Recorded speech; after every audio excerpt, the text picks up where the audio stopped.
Parte primeiro compreendendo as limitações pessoais. 1. Algo está prejudicando você. Tudo o que sei, aprendi com meus clientes. Depois de atender mais de 17 mil pacientes ao longo de minha carreira como psicoterapeuta e trabalhar com milhares de educadores e empresas bem-sucedidas, acabei aprendendo alguma coisa. O que eu sabia desde cedo era que queria dedicar a vida a ajudar as pessoas. Após terminar a pós-graduação, decidi trabalhar com crianças carentes e gangues de rua. Então, abri uma clínica que oferecia consultas gratuitas. Tínhamos poucos recursos financeiros, mas estávamos fazendo diferença, e isso era o que mais importava. Comecei com uma equipe formada somente por voluntários e, aos poucos, fui reunindo profissionais para atender as necessidades mais difíceis que as pessoas nos traziam. Janice e Tony apareceram na clínica com apenas uma semana de diferença de um para o outro. Eram adolescentes adoráveis, com muito em comum. Ambos vinham de famílias problemáticas, com casos de alcoolismo, cresceram lutando para sobreviver dia a dia e começam a seguir o mesmo caminho dos familiares. Prestes a destruírem a vida antes mesmo que ela começasse, eles procuraram aconselhamento psicológico. Ambos tinham muita energia e curiosidade sobre o mundo à sua volta, demonstrando uma capacidade intelectual e criativa que não havia sido desenvolvida pelas escolas que frequentaram. E tanto Janice como Tony sofriam de uma profunda falta de autoconfiança, o que não foi nenhuma surpresa, a julgar pelos desafios que já tinham enfrentado, mas ainda assim era muito triste. 10 anos depois, Janice entrara na faculdade, se formara em Direito e trabalhava como advogada na reitoria de uma universidade. Tony, por outro lado, havia sido preso sob acusação de homicídio em consequência de um tiroteio envolvendo tráfico de drogas. Porque Janice foi capaz de agarrar as oportunidades que lhe foram oferecidas, ao passo que Tony não conseguiu se livrar de suas desvantagens. O que fez a diferença? Em meus anos na clínica, conheci vários casos como os de Janice e Tony, pessoas com históricos e aptidões semelhantes que alcançaram níveis de sucesso drasticamente diferentes. A despeito de minha dedicação e de minhas nobres intenções, nem todos superaram seus problemas. Já chorei mais do que eu seria capaz de imaginar ao pensar no que ocorreu a algumas dessas pessoas. Muitos jovens foram assassinados durante o primeiro ano da clínica. Todas as mortes envolviam drogas, e cada história repetia os mesmos tipos de problemas. Ainda assim, muitas crianças atendidas na clínica tinham enorme potencial. Várias foram capazes de alcançar feitos incríveis, porém outras não conheceram nada além de luta e decepção. Algumas superaram grandes obstáculos. Outras, em situações quase idênticas, perpetuaram os ciclos de autodestruição. Elas pararam de progredir, como se algo intransponível as estivesse detendo. Para esses jovens, a alternativa ao sucesso muitas vezes era a prisão, o abuso de drogas ou até mesmo a morte. Eu não podia ficar parado e vê-los serem derrotados sem sequer lutar. Precisava descobrir por que seu progresso só chegava até certo ponto, e o que eu poderia fazer para ajudar a tornar a vida deles um pouco melhor. Comecei a trilhar o caminho que a vida me destinou há 35 anos, e ele acabou envolvendo muito mais do que crianças carentes e delinquentes. Minha carreira se desenvolveu depressa, proporcionando-me oportunidades constantes de trabalhar com pessoas que buscavam a excelência em diversas áreas, de executivos de empresas e representantes de vendas que visavam atingir suas metas até atletas que queriam bater recordes mundiais, e as experiências delas revelaram uma tendência comum: o sucesso verdadeiro requer mais do que talento e habilidade. O que é o sucesso verdadeiro? É muito mais do que ganhar dinheiro ou chegar ao topo. Tem a ver com se tornar tudo o que você é capaz de ser: um ótimo filho, pai, chefe ou funcionário. É ser gentil e prestativo, ter a iniciativa de tornar o mundo um lugar melhor.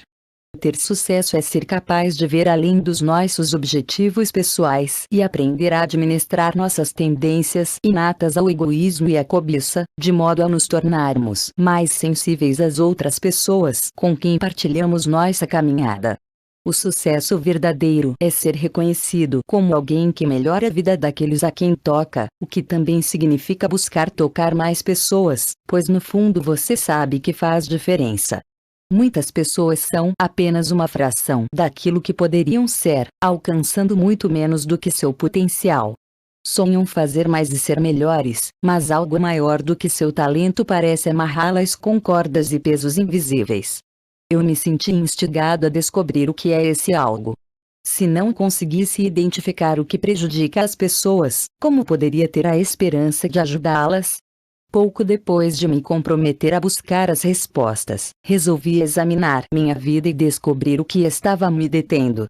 Percebi que, se conseguisse superar o que estava me impedindo de utilizar plenamente minha capacidade, eu ficaria quilômetros à frente no jogo da vida. À medida que a clínica foi crescendo e se transformando em um dos maiores centros de saúde mental do Texas, aprendi que alguns pais se importam pouco, ou simplesmente não se importam, com os filhos. Muitas crianças que atendemos moravam na rua ou eram vítimas de abusos. Em 1988, nossa fundação construiu uma fazenda para meninos e, um tempo depois, uma para meninas. Nunca deixo de me admirar ao ver como as crianças desabrocham com cuidados familiares. Nos anos seguintes, tive a oportunidade de trabalhar com muitos executivos por intermédio do Centro para Desenvolvimento Executivo da Universidade AM, em College Station, no Texas, onde moro. Recebi o convite porque outras pessoas ouviram falar da diferença que estávamos fazendo na vida dos jovens. Foi uma época de enorme crescimento e desafio intelectual para todos nós. Algo que aprendi é que muitos executivos têm bastante em comum com crianças cheias de energia. De fato, em alguns casos eu não encontrava nenhuma diferença, exceto a idade. Com frequência os executivos enfrentam os mesmos problemas, apenas dão a eles nomes diferentes. A busca da excelência. Enquanto isso, meus 2 filhos estavam crescendo e eu queria que eles também se saíssem bem. Certa noite, eles começaram a discutir e, de repente, estavam gritando um com o outro. Quando cobrei explicações, um deles disse: "Ele não está fazendo o que eu mandei fazer." Aí está. Era o mesmo que eu havia ouvido da boca de um executivo naquela mesma manhã: "Você não está fazendo o que eu mandei." Antes que ele começasse a gritar com os funcionários. A falta de autocontrole não deu certo para Matevimika, assim como não funcionou para o executivo, que logo percebeu que estava à beira de uma inesperada crise profissional. Ao chamar a atenção dos meus filhos para essa questão, eu queria evitar que eles tivessem esse mesmo comportamento aos 40 anos. Como pai, eu queria que alcançassem seu máximo potencial e tivessem o melhor desempenho possível, não só profissionalmente, mas na vida. Eu queria cultivar a excelência em meus filhos.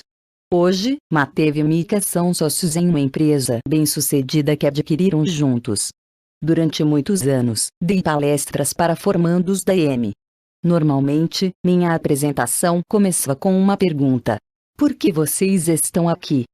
A resposta era um auditório repleto de rostos inexpressivos, até que, invariavelmente, uma voz solitária entrava no jogo.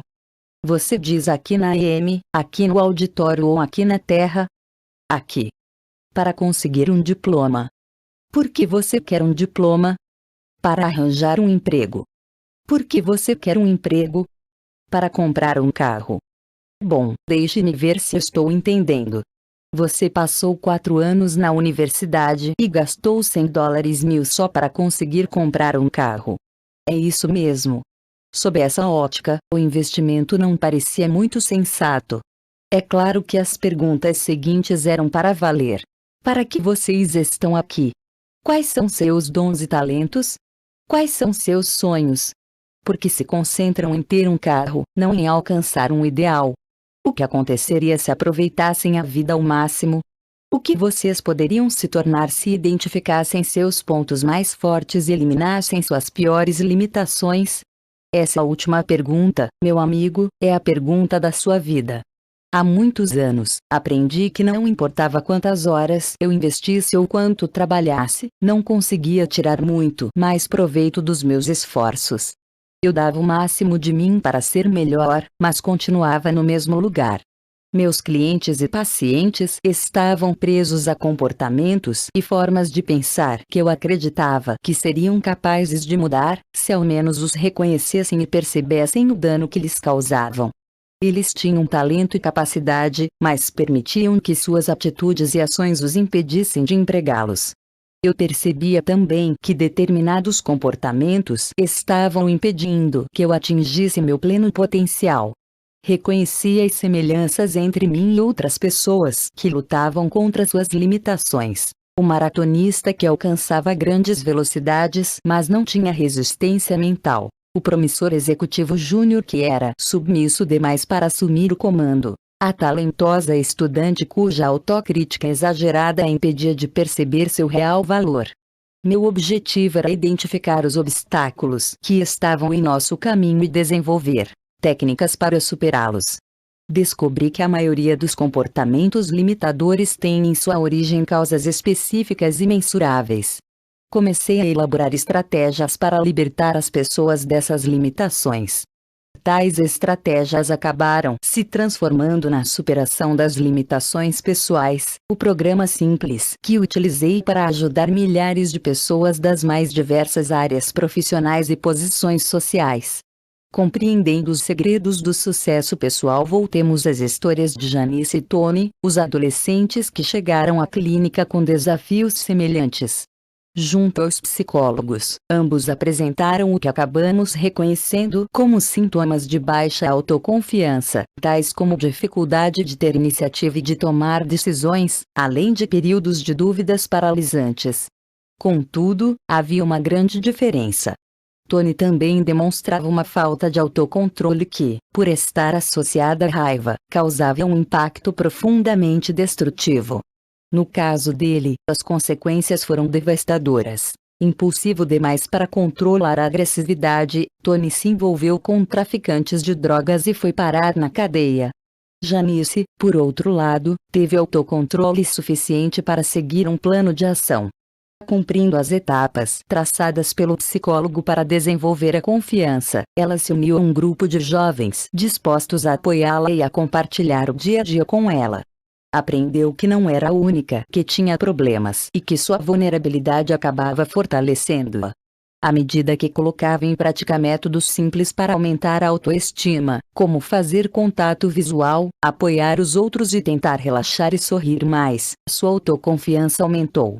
Ela reconheceu que seu comportamento estava comprometendo seu potencial e prometeu batalhar pelo futuro mais brilhante que agora sentia que merecia. Com a recuperação da autoconfiança, os talentos naturais de Janice finalmente puderam desabrochar. Nas palavras dela, comecei a sentir o gostinho do sucesso e a querer mais. Dois caminhos opostos à superação das limitações pessoais foi elaborada de modo a nos permitir tirar proveito do sucesso que nossos comportamentos autossabotadores têm nos impedido de alcançar. Nossas limitações só nos definem se permitirmos. Quando as ignoramos, deixamos que elas nos impeçam de progredir. Porém, quando as identificamos e buscamos superá-las, aumentamos drasticamente nossas chances de sucesso. Daniel era um jovem executivo bem-sucedido, mas com pouca aptidão para incentivar os demais. Na mesma época que comecei a trabalhar com ele, fui contratado para prestar consultoria a uma organização filantrópica administrada por um jovem muito dinâmico chamado Peter. Curiosamente, ambos demonstravam pontos fortes e limitações muito semelhantes. Embora Peter dirigisse uma instituição filantrópica, não se sentia muito motivado a incentivar outras pessoas. Entretanto, o modo como os dois encararam as limitações pessoais não poderia ter sido mais diferente. Quando me reuni com cada um deles em particular, Daniel e Peter tiveram a mesma reação. Argumentaram que seus problemas não tinham tanta importância, caso contrário, não seriam tão bem-sucedidos. Em resposta, perguntei a cada um o que pensava que aconteceria se eu chamasse às reuniões sua esposa ou os funcionários com quem tinham mais contato. Eles concordariam comigo? O que diriam?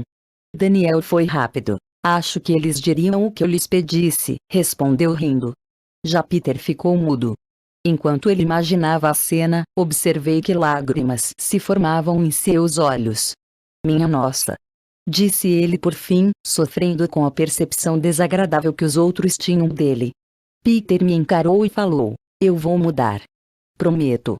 Essa promessa foi o começo de uma viagem maravilhosa para Peter. Primeiro, ele se reuniu com a equipe do escalão mais alto da organização e pediu sua opinião sincera, resistindo ao impulso de discutir e solicitando exemplos concretos das limitações que os outros identificavam nele. Deliberadamente, planejara a primeira reunião com os colegas e não com a mulher, para não correr o risco de iniciar uma crise conjugal. Depois, elaborou um plano personalizado para lidar com as dificuldades apontadas. Começou a incorporar a seu dia a dia comportamentos afirmativos e estimulantes, fazendo elogios genuínos à sua equipe e perguntando como poderia ajudá-la a crescer e ser mais bem-sucedida. A seguir, pediu a opinião da mulher. Em resposta ao que ouviu, fez várias mudanças. Cortou viagens desnecessárias, trocou partidas de golfe com amigos por programas com ela e se comprometeu a abraçá-la toda vez que se despedissem e se reencontrassem. Passou a escolher as palavras com mais atenção, em vez de ceder à sua tendência a fazer críticas, e começou a dedicar mais tempo aos filhos. Em poucos meses, estava de volta ao meu escritório e novamente deixou as lágrimas rolarem, dessa vez, de alegria. Ele me disse que essa experiência transformara sua vida. Hoje, tudo é diferente. Estou apaixonado por minha mulher, meus filhos e minha vida. Daniel, no entanto, não obteve bons resultados. Em vez de se concentrar em suas limitações, ele sugeriu que consultássemos as pessoas à volta dele e a sua organização. Ele sabia que as pessoas que não o conheciam de perto tinham uma visão tão positiva do trabalho desenvolvido por sua empresa que também seriam positivas com relação a ele. Contudo, Daniel não percebia que alguns integrantes-chave de sua equipe tinham muito pouco respeito por ele. Como resultado, 4 pessoas do alto escalão deixaram a empresa pouco tempo depois. Enquanto ele conseguir preencher as vagas, tudo parecerá bem, mas as demissões constantes estão começando a minar Daniel e a empresa. Ignorando seus pontos fracos, ele está prejudicando o que construiu. Embora todos estejam empreendendo a viagem da vida, nem todo viajante está disposto a observar o mapa para escolher o melhor caminho a seguir. Podemos decidir viver como sempre vivemos ou optar por identificar e superar aquilo que sempre nos limitou. 2. Os fundamentos da superação das limitações pessoais. Eu sempre me interessei por aquilo que torna algumas pessoas bem-sucedidas enquanto outras nunca conseguem chegar ao topo. Porque alguns atletas superam seus próprios recordes e conquistam novos patamares nas modalidades esportivas que praticam. Porque alguns profissionais procuram se aprimorar constantemente e se tornam cada vez mais bem-sucedidos enquanto outros permanecem estagnados na carreira. Eu estava cheio de perguntas e ocorreu-me que a única forma de obter as respostas seria procurar o maior número possível de pessoas de sucesso, analisá-las e descobrir as diferenças existentes entre elas e os indivíduos de desempenho inferior. E foi o que fiz. Analisamos todas as pessoas a que tivemos acesso, um grupo realmente impressionante. Estudamos os melhores investidores de Wall Street e muitos dos melhores executivos do mercado. Estudamos vários entre os melhores atletas do mundo em todas as modalidades esportivas, além de crianças que obtinham notas e desempenho excepcionais. Analisamos personalidades da televisão, estudamos mães e pais que estavam educando os filhos de forma fantástica. Analisamos os principais educadores dos Estados Unidos e muitos dos gigantes da indústria. Analisamos líderes do comércio varejista e das Forças Armadas. Estudamos todos aqueles que poderiam nos fornecer informações e ainda estamos estudando outras pessoas, pois queremos continuar refinando nossa percepção das diferenças entre as que alcançam o máximo desempenho e as que não alcançam. Teorias do sucesso. No cerne da superação das limitações pessoais está a noção crucial de que não são somente os pontos fortes que definem nosso sucesso. Não importa quão formidáveis sejam nossos talentos, ficamos restritos por comportamentos que limitam nosso desempenho ou definem os motivos para nosso fracasso.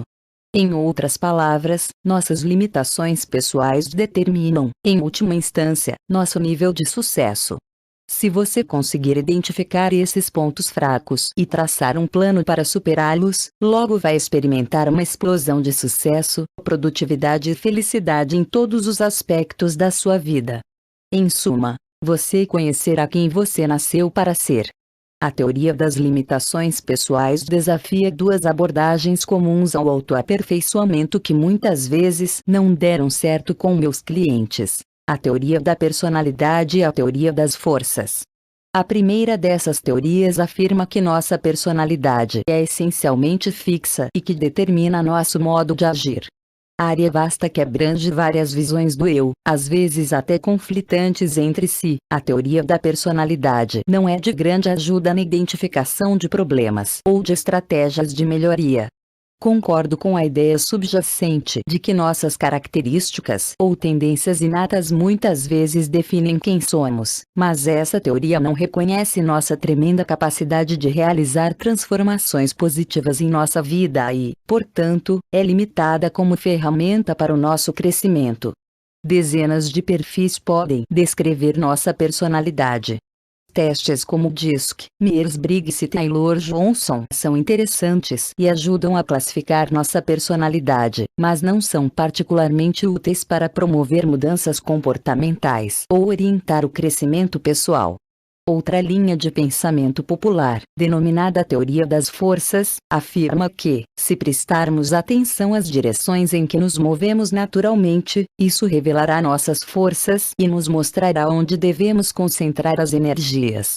A lógica da teoria das forças é mais ou menos a seguinte: nossa personalidade consolidada é resistente a mudanças, então devemos reforçar nossas habilidades naturais em vez de nos concentrar em áreas nas quais não temos um desempenho tão bom.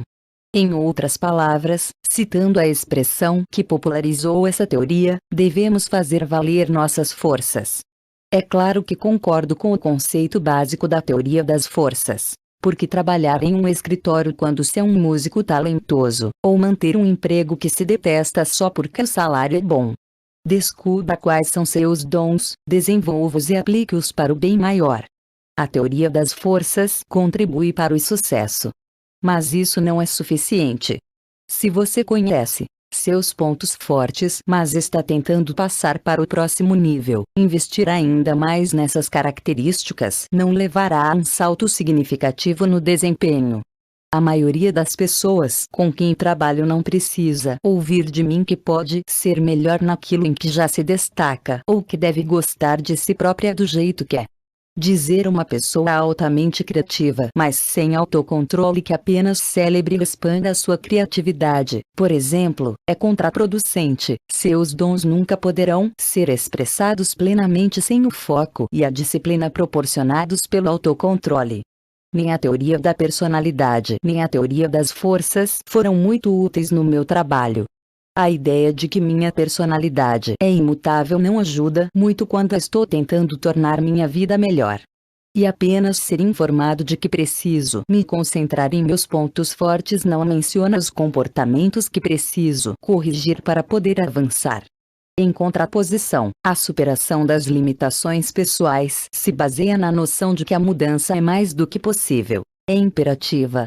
Para vivermos plenamente, podemos e devemos aprender a minimizar nossas fraquezas comportamentais ao mesmo tempo que maximizamos nossos pontos fortes.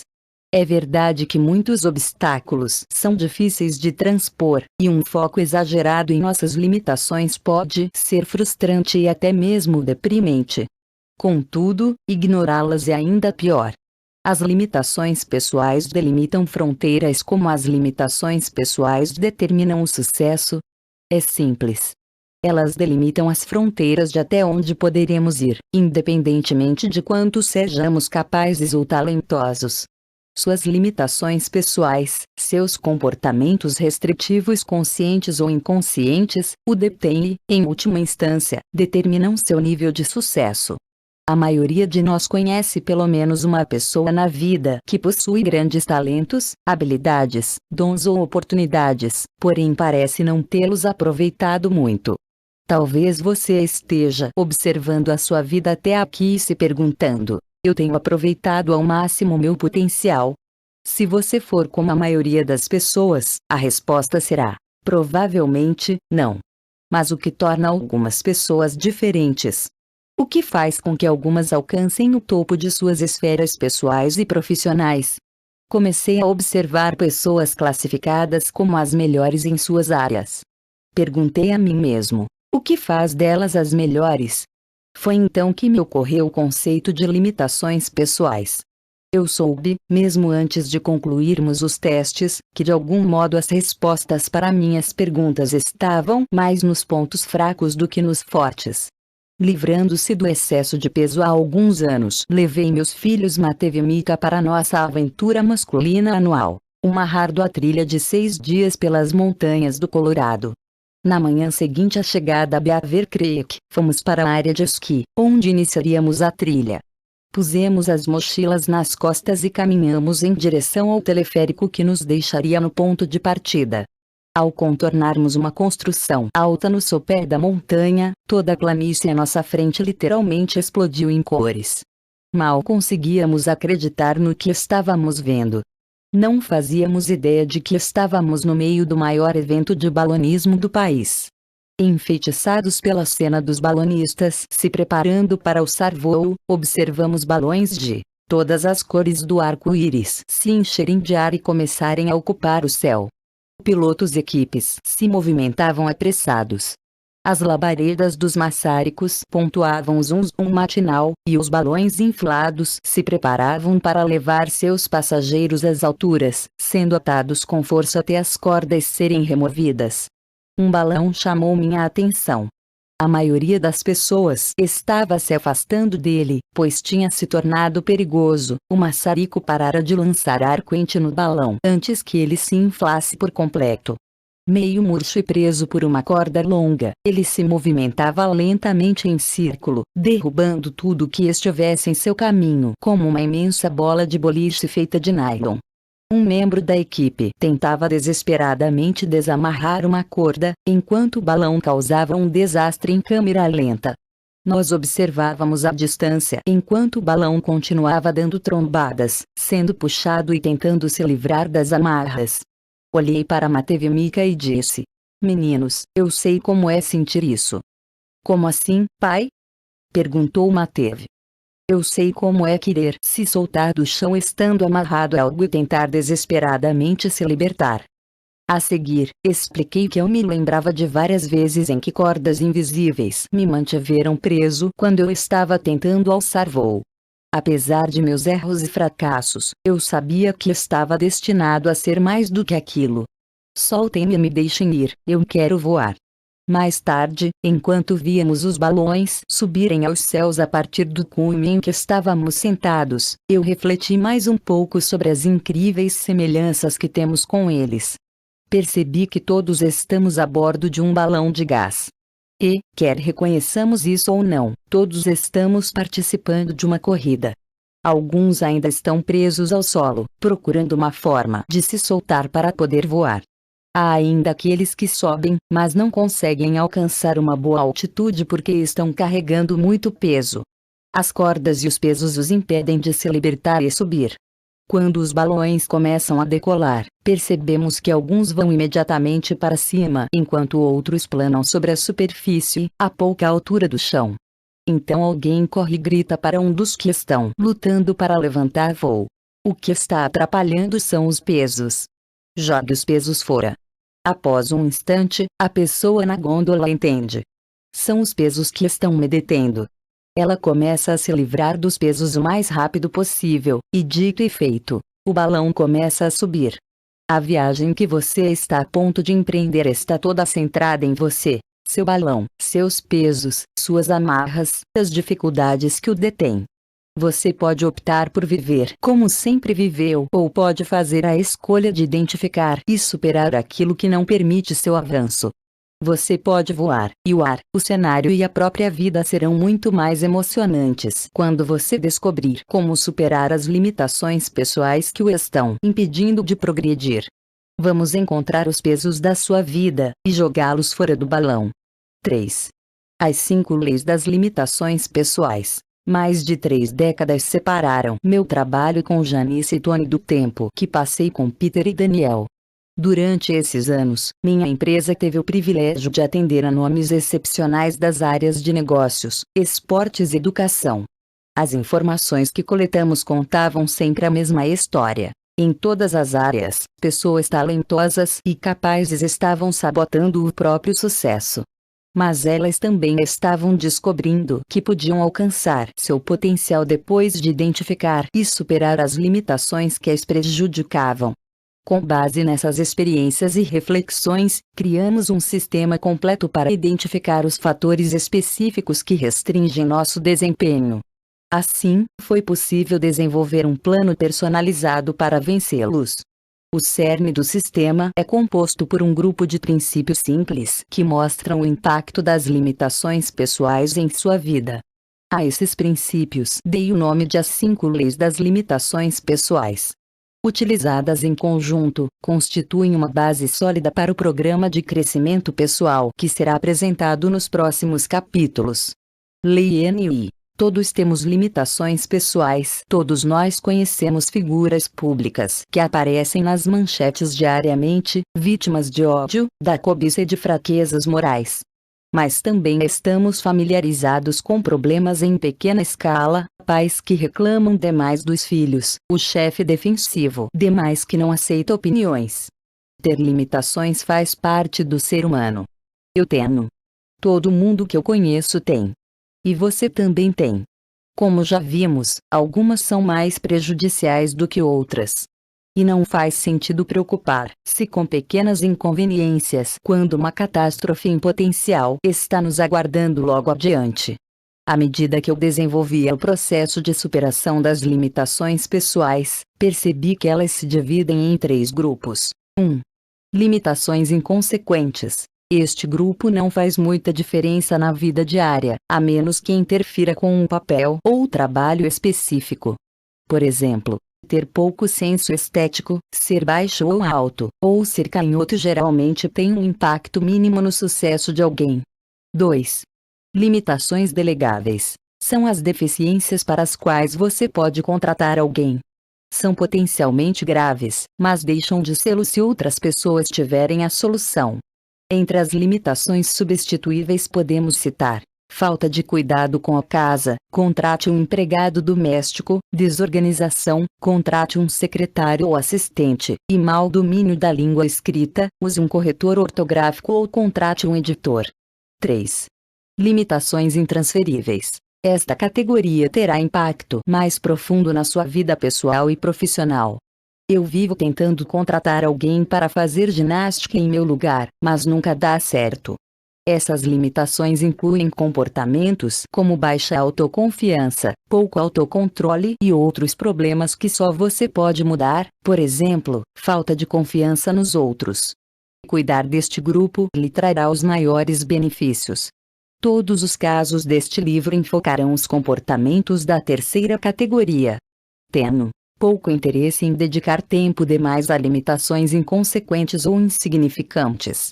Aquilo que pode ser resolvido por alguém contratado certamente tem importância, mas sempre ficará em segundo plano com relação às dificuldades graves com as quais só eu sou capaz de lidar e que só eu posso corrigir.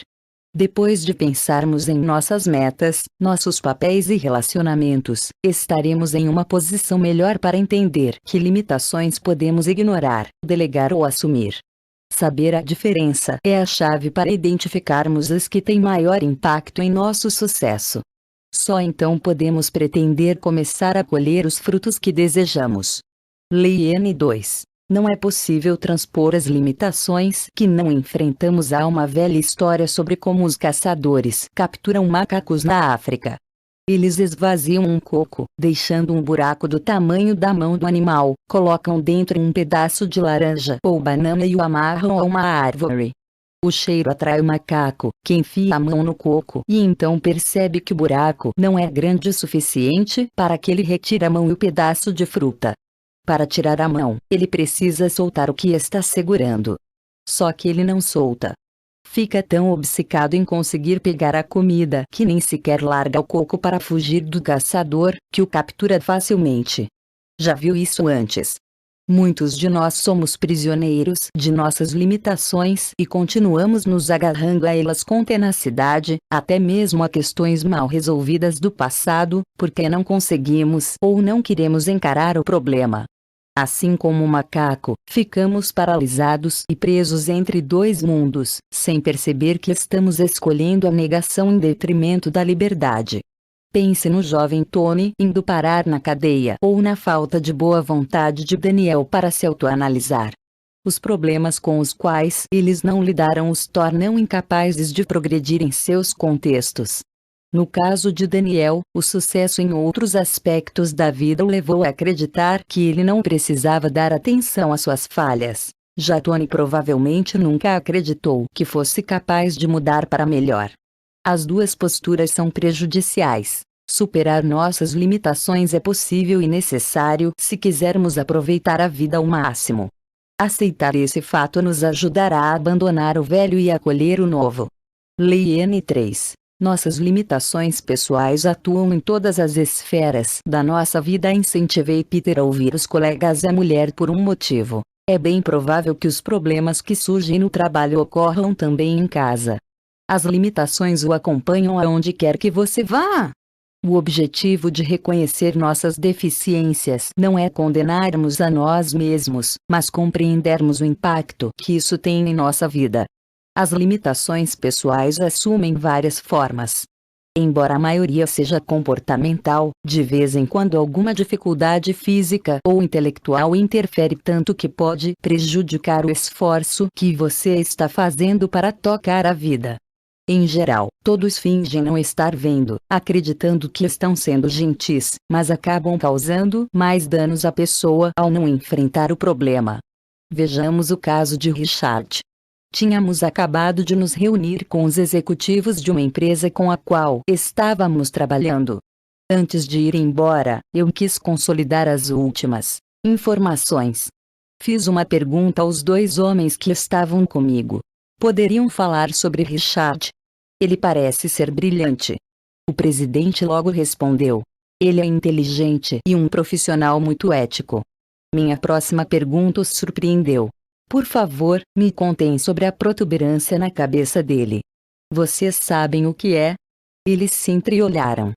Parecia que nenhum dos dois queria reconhecer o que era a característica física que mais chamava a atenção em Richard, uma grande saliência na lateral da testa. Quando ele foi contratado, tinha um calombo, mas depois foi crescendo, um deles disse. No começo não era problema, pois suas tarefas e área de responsabilidade eram limitadas. Mas, hoje em dia, ele tem reuniões o dia todo com clientes e representa a empresa em vários compromissos. Nós nunca tocamos nesse assunto com ele. Nem saberíamos por onde começar. Pode deixar que eu falo com ele e descubro qual é o problema. Ambos pareceram chocados ao constatar que eu pretendia discutir essa questão. Agendei a visita seguinte à empresa e marquei algumas conversas particulares a fim de avaliar as limitações pessoais de alguns funcionários, entre eles Richard. Sou analista. Meu desejo é falar sobre tudo que possa afetar o bem-estar e as chances de sucesso das pessoas. Por mais que o problema de Richard fosse delicado, seus desdobramentos não eram. Como ignorar uma saliência do tamanho de uma bola de golfe na testa de um homem, bem acima do olho direito? Quando voltei lá, Richard e eu nos sentamos na sala dele. Após alguns minutos de conversa, toquei no assunto. Richard, me fale sobre a protuberância na sua cabeça. Ele me olhou espantado e perguntou. Ela o incomoda? Nem um pouco, respondi. Mas provavelmente está interferindo no seu rumo profissional, e isso sim me incomoda. Quero saber se há alguma forma de ajudar. Ele me contou a história. Quando estava no ensino médio, eu jogava futebol americano muito bem, mas só media L, 75 m. Então, tomei esteroides. Cerca de 6 meses depois, surgiram alguns calombos nos braços e nas costas, e este aqui começou a aparecer um ano depois. Na época, eu achava que valia o risco para poder jogar com os caras grandes, mas hoje tenho que conviver com as consequências das escolhas que fiz. Você já tentou descobrir se ele pode ser removido? Perguntei. Ele fez que não com a cabeça. O que sua mulher diria se você perguntasse a opinião dela? Você conhece alguma mulher que queira se casar com cabeça torta? Ele perguntou, rindo. Eu agradeci a franqueza e o senso de humor em relação ao problema. Concordamos que a protuberância não teria por que ser o primeiro aspecto que as pessoas reparassem. Ele consultaria um médico a fim de saber o que poderia ser feito. Richard marcou a consulta e, após o exame, o médico insistiu para que ele removesse a protuberância imediatamente, pois ela estava começando a se fixar no crânio.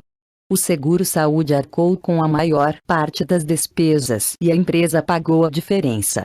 Sem a saliência na cabeça e provavelmente com uma expectativa de vida mais longa, a história de Richard teve um final feliz. Mas vale a pena examinarmos estas questões. Faz bem a um homem viver com uma protuberância na cabeça que ninguém jamais menciona. As pessoas devem permitir que amigos, parentes e colegas convivam com algo que obviamente prejudica seu desempenho, aparência e o sucesso sem procurar uma forma de ajudar.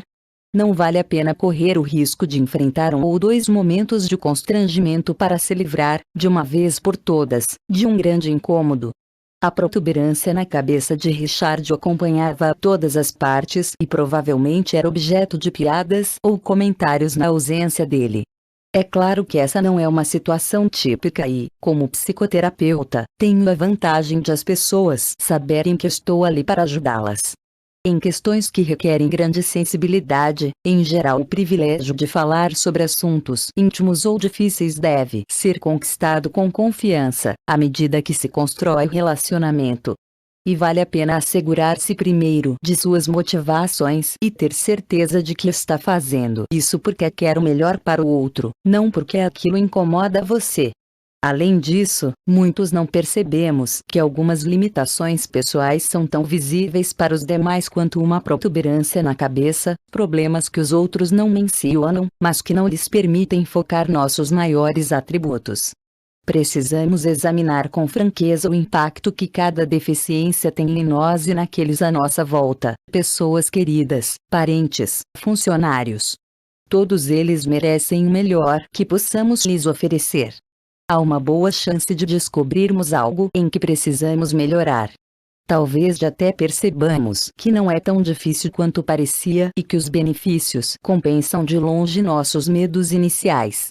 Lei N4. As limitações pessoais estão atreladas às tarefas nasce com descalculia, déficit no aprendizado de matemática. Imagine o que aconteceria se eu fosse contador. Minha dificuldade com números faria de mim uma péssima escolha para esse cargo. Eu provavelmente levaria a empresa à falência e seus diretores à cadeia. Embora os comportamentos tendam a permear todos os aspectos da nossa vida, paradoxalmente eles só se transformam em limitações quando impedem que alcancemos objetivos específicos. O impacto das nossas dificuldades pode variar, dependendo do nosso papel ou do contexto em que estivermos. O comportamento que nos restringe em uma área pode ser uma vantagem em outra. Por exemplo, um professor do ensino médio com um comportamento agressivo terá muito mais problemas se der aulas de matemática do que se for técnico de futebol, embora precise administrar sua agressividade em todos os aspectos da vida. Ser analítico talvez ajude um físico no trabalho, mas pode se tornar um empecilho para alguém com um cargo dinâmico na área de vendas ou na de marketing. Ser pouco agressivo não é bom para alguém que pratique automobilismo e ter baixa autoconfiança não é bom para um cirurgião. Eu não gostaria de ter um professor pouco atencioso nem um contador com acessos de criatividade. É simples. Nossas deficiências pessoais estão atreladas às tarefas que executamos. Para compreender plenamente nossas limitações, devemos considerá-las em termos dos vários papéis que desempenhamos na vida. Precisamos avaliar cada uma dentro de seu contexto e determinar se ela está nos impedindo de obter o melhor resultado possível em uma dada posição ou situação. Lei N5. Quem tiver menos limitações, vence. Aqui chegamos ao cerne da superação das limitações pessoais. A recompensa por vencer suas limitações. Ano após ano, provamos que as pessoas que decidem identificar e eliminar suas limitações pessoais se saem melhor do que aquelas que não tomam essa decisão. É uma questão de física. Quanto menor o fardo que você carregar, mais longe irá. Essa última lei traz esperança. Você pode fazer algo a respeito da sua situação atual que também terá impacto sobre seu futuro.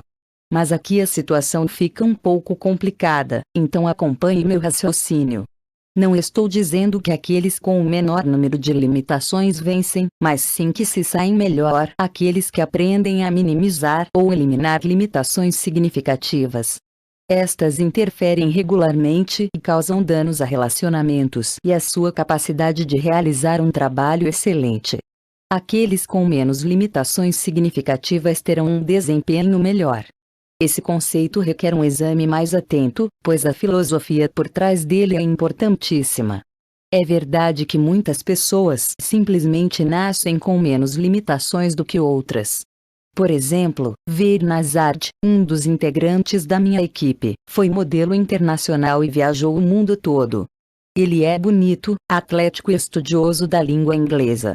A maioria de nós não recebeu os dons e talentos que ele possui naturalmente. Contudo, ter nascido com menos limitações e restrições não é o mesmo que crescimento pessoal. Promover o crescimento pessoal significa dar atenção a tudo na sua vida que impede que você atinja seu pleno potencial. Não devemos confundir alguém que está cercado desses atributos com alguém que aprendeu a aplicar seus dons de formas valiosas. Ver trabalha muito para ser o melhor em tudo o que faz. Sim, ele é talentoso, mas o que o torna diferente é sua paixão e determinação. Em última instância, este livro é sobre vencer. Isso não significa apostar corrida ou ganhar mais dinheiro. Significa que você vai se tornar o melhor que pode ser. Você ganha o prêmio por ser você, o melhor você que existe. 4. Visão geral. As 10 principais limitações fatais. Todos temos limitações que são potencialmente prejudiciais e, às vezes, perigosas. O que você pensa de um pai ou uma mãe que não oferece apoio e proteção suficientes aos filhos? Ou um pai ou uma mãe que os proteja demais e, deixando de impor limites adequados, seja permissivo com comportamentos impróprios? O que dizer de um chefe ou de um colega de trabalho que seja defensivo e não aceite ouvir críticas? É fácil reduzir o risco representado por nossas dificuldades, mas mesmo aquelas que parecem inofensivas podem ter repercussões em uma escala mais ampla. Como descobrir quais são elas? O que fazer a respeito? Denominei limitações pessoais essas características que prejudicam nosso desempenho, porque é isso que são. Elas nos restringem, impedindo-nos de avançar ou de galgar posições, impedindo-nos de observar o mundo sob uma nova perspectiva. A verdade é que todos nós temos limitações. E todos temos mais de uma, 2 ou 3. O segredo é identificar aquelas que têm mais impacto em nossa vida. Como psicoterapeuta, preciso cumprir 2 tarefas importantes com todos os pacientes. Primeiro, fazer um diagnóstico. Segundo, prescrever o tratamento adequado. O diagnóstico de qualquer situação tem uma importância crucial. Se ele estiver errado, será difícil, se não impossível, prescrever o tratamento correto. Então, como fazer para identificar corretamente o problema e iniciar o processo de mudança? Foco preciso. Certo sábado de manhã, eu estava me preparando para sair a cavalo quando Susan me pediu que conversasse um pouco com ela. Eu não queria perder muito tempo, mas percebi que ela estava pensativa e me dispus a ouvi-la. Susan começou a dizer que eu estava trabalhando demais e sentia que eu precisava fazer alguma atividade para relaxar, me dedicando a outras motivações que não fossem negócios e trabalho. No início não concordei, pois gosto do que faço, mas sabia que ela tinha razão. Ela, porém, me surpreendeu. Por que não começa a jogar golfe? Era a última coisa que eu esperaria ouvir dela. Querida, não jogo golfe desde criança. Por onde eu começaria? E, antes de mais nada, por que faria isso? Ela já tinha pensado nessas perguntas antes de tocar no assunto. Respondeu a cada uma delas e encerrou a história. Da próxima vez que estiver na Flórida, por que não faz uma aula com um dos técnicos de jogadores profissionais e vê se gosta? Ela sugeriu. Poucos meses depois, lá estava eu em um campo de golfe na Flórida, com um técnico conhecido. Ele já havia treinado excelentes golfistas e me olhava de um jeito que insinuava que eu não pertencia a essa categoria. Depois de filmar uma tacada minha, para entreter as outras pessoas, imagino, ele começou a enumerar tudo o que estava errado com o meu movimento. Eu precisava mudar a forma de empunhar o taco, dobrar mais os joelhos e girar mais o quadril. Também não estava fazendo o mesmo arco a cada tacada, o que precisava ser corrigido, senão elas nunca seriam consistentes. Depois veio uma explicação sobre como eu usava demais o pulso. Também ouvi comentários sobre o deixar a cabeça parada enquanto dava a tacada e, ao mesmo tempo, manter a coluna reta. A cada nova instrução, eu esquecia os outros movimentos que também devia executar. Ao fim da aula, a confusão era tanta que eu não sabia mais o que estava fazendo. Eram informações em excesso. Sentia-me paralisado e incapaz de fazer qualquer coisa. Foi uma felicidade quando entrei no avião para voltar. Alguns meses depois, tive outra aula de golfe, dessa vez com Jeff Hunter, o técnico mais experiente do Miramont Country Club, de Bryan, Texas. Jeff é um ótimo professor. No campo, ele me observou durante um tempo enquanto eu dava algumas tacadas e disse: "Você precisa finalizá-las melhor", constatou ele e fez uma demonstração, movimentando o taco até chegar à posição correta no fim da tacada. Eu pratiquei alguns lances, sentindo a grande diferença que esse pequeno ajuste fazia. Após 1 ou 2 minutos, levei um susto ao ver Jeff dando as costas para mim e se dirigindo à sede do clube. "Ei! Espere aí! Para onde está indo?" chamei. "Por enquanto, você só precisa praticar esse movimento. Treine isso e nos falamos quando você o estiver executando bem." Eu só precisava praticar aquele movimento. Impressionante. 1 hora depois, ele passou por mim de novo e comentou: "Ainda há alguns pontos a serem corrigidos nesse movimento, mas isso é o que importa agora. Continue treinando e nos vemos daqui a algumas semanas." E foi embora. Só um movimento. Pratique-o e conversamos depois que você o estiver executando bem. Essas palavras foram música para os meus ouvidos, pois ele havia me mostrado o ponto de partida. Era algo que eu podia fazer, treinar e constatar meu progresso. Eu não precisava pensar em 10 movimentos, apenas em um. Leve o taco até o fim e fique parado. Passado algum tempo, eu estava pronto para a lição seguinte. Esta foi ainda melhor. Ele disse que eu precisava valorizar mais minha grande finalização fazendo contato com a bola. E lá se foi de novo. A cada aula, ele acrescentava um objetivo. É claro que fazia mais comentários do que estou reproduzindo aqui, mas a ideia era sempre a mesma. Não é possível consertar todos os movimentos ao mesmo tempo. É preciso se concentrar em um de cada vez. Você tem que identificar quais mudanças irão lhe trazer os maiores benefícios. É nisso que precisa trabalhar, no que mais está prejudicando você. Que estratégia ótima! Eu ainda não sou o golfista que pretendo ser, mas já tenho um desempenho melhor e estou sempre disposto a aprender a jogar. Quero fazer aqui uma reflexão. Você diria que a principal explicação para meu baixo desempenho eram meus tacos ou minha falta de experiência? É claro que era minha falta de experiência. Mas quantos golfistas trocam constantemente de taco e constatam que ainda assim não jogam melhor? Se a mudança que você estiver implementando forem fatores que não fazem a menor diferença e se ignorar os que de fato importam, está perdendo tempo e dinheiro, para não falar da frustração que se sente quando os esforços não geram grandes resultados. Jeff me ensinou a me concentrar em um único movimento, um passo de cada vez, para melhorar no golfe. Existe um detalhe e um ponto de partida para todo desafio com que nos deparamos. A superação das limitações pessoais não é diferente. Primeiro, você identifique sua principal dificuldade e investe em modificá-la. Após tê-la superado, pode se dedicar à limitação significativa seguinte. Assim é o processo, concentrando os esforços naquilo que você precisa fazer a cada momento. Tenha em mente que isso é um processo.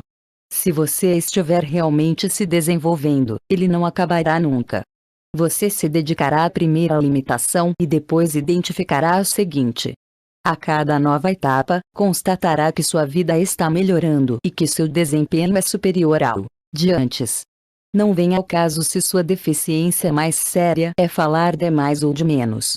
Tanto faz se é ser preguiçoso, tímido, ter pouco autocontrole ou perder tanto tempo organizando sua vida que você nunca aproveita de fato. O que é importante é que, no ano que vem, você não tenha o mesmo nível de limitações pessoais que neste ano. Isso é crescimento. Identifique suas limitações. O diagnóstico mais útil é aquele que identifica algo que pode ser mudado. Portanto, o primeiro passo do processo é fazer uma avaliação precisa da principal ou das duas principais limitações que mais estão afetando sua vida. Entre elas, podem estar incluídos quaisquer comportamentos, atributos ou problemas psicológicos que o impeçam de atingir o máximo de seu desempenho. Inevitavelmente, existem algumas limitações que não podem ser mudadas, como as físicas. Por exemplo, não importa quanto você queira jogar basquete, não é possível crescer mais. O foco da superação das limitações pessoais é nosso comportamento, pois nossas ações estão dentro do escopo que somos capazes de controlar. Se conseguirmos trabalhar nossos comportamentos limitadores, poderemos provocar transformações significativas em nossa vida.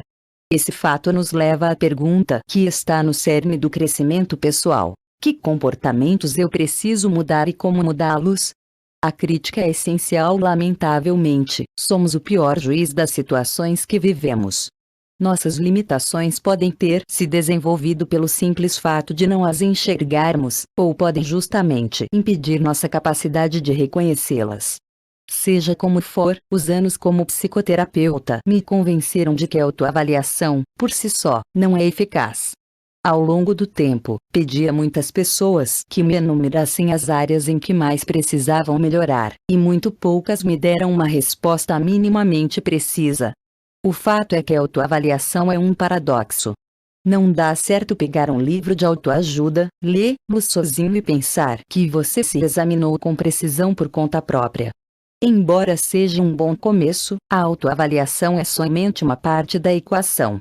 Se eu vivesse sem tomar conhecimento das críticas, poderia pensar que meu cabelo é ótimo, mesmo vendo ficar mais ralo a cada ano, e que eu tenho tudo para ser um jockey campeão, o que é improvável, pois meço L, 90 am. O problema é que a realidade nem sempre confirma nossas ilusões sobre nós mesmos, e eu quero viver na realidade, pelo menos a maior parte do tempo. Como não posso me autoavaliar plenamente, preciso de opiniões alheias para construir uma imagem mais completa. Embora este livro ofereça os recursos necessários para elaborar um plano que lhe permitirá superar com sucesso suas limitações pessoais, são as pessoas à sua volta que podem possuir as principais chaves para um diagnóstico eficiente. Quando a motivação encontra a ciência há alguns anos, minha empresa iniciou um processo longo e rigoroso de identificação das limitações pessoais. Nós nos reunimos e comparamos dados sobre comportamentos e atitudes de pessoas com alto desempenho em diversas áreas, entre as quais executivos, professores, atletas profissionais, mães em tempo integral, assistentes administrativos, profissionais da construção civil, gerentes de níveis intermediários, vendedores, médicos e administradores de fazendas. Eu queria saber que características eles tinham em comum, mas também desejava descobrir o que tornava essas pessoas diferentes das demais. Por isso, fomos além, e também coletamos dados sobre aquelas com desempenho ruim. Ao analisar as informações, fizemos descobertas surpreendentes. Mesmo em ocupações diferentes, os melhores profissionais apresentavam um padrão consistente em comum que os distinguia das pessoas com baixo desempenho. Ao combinar esses dados com minhas anotações sobre estudos de casos e análises, elaboramos um processo realmente inovador e com comprovações estatísticas. Ao longo desse estudo, identificamos 10 limitações cruciais que, isoladas ou combinadas com outras, repetidamente causavam os maiores danos ao crescimento pessoal, a relacionamentos e carreiras. Nós as denominamos as 10 principais limitações fatais. Aqui, eu as ilustrarei com casos e exemplos para que você as reconheça em si próprio e nos outros. O procedimento tem como objetivo propiciar um diagnóstico e uma prescrição eficientes, incluindo os passos para que você dê início ao processo de superar cada dificuldade. À medida que você for lendo cada capítulo e completando cada autoavaliação, tenha em mente que as avaliações são somente uma parte do processo de identificação. Você poderá descobrir que tem muitos sintomas de uma limitação, poucos de muitas outras, ou vários sintomas de poucas deficiências. Talvez até descubra que só tem 2 ou 3 sintomas de uma limitação pessoal, mas, se esses sintomas forem vistos com frequência na cena do crime quando surgem questões profissionais ou amorosas, cada um deles precisará ser tratado com seriedade se você realmente deseja avançar na vida. De fato, existem algumas pessoas que não apresentam nenhuma dificuldade em um nível perigoso, somente nuances de algumas limitações que vêm à tona, sobretudo, em momentos de estresse. Além disso, há uma seção ao fim de cada capítulo dedicada a ajudar você a lidar de forma eficaz com o problema em questão ao identificá-lo em si próprio ou nas pessoas à sua volta. Todos influenciamos e exercemos efeito sobre os outros, para melhor ou para pior, e compreender por que fazemos o que fazemos é um ótimo começo para ajudar outras pessoas a darem uma guinada na vida. Para você ter uma prévia da natureza dessas limitações, nós qualificamos cada uma delas. A prova de balas, excessivamente confiante, ostra, pouco autoconfiante, docínio de coco, superprotetor, crítico, exigente, implicante ou rude demais, iceberg, pouco afável, catatônico, paixão, visão ou vigor baixos, rolo compressor, excessivamente dominante, tartaruga, resistente a mudanças, vulcão, agressivo, raivoso, rápido no gatilho, pouco autocontrole, impulsivo,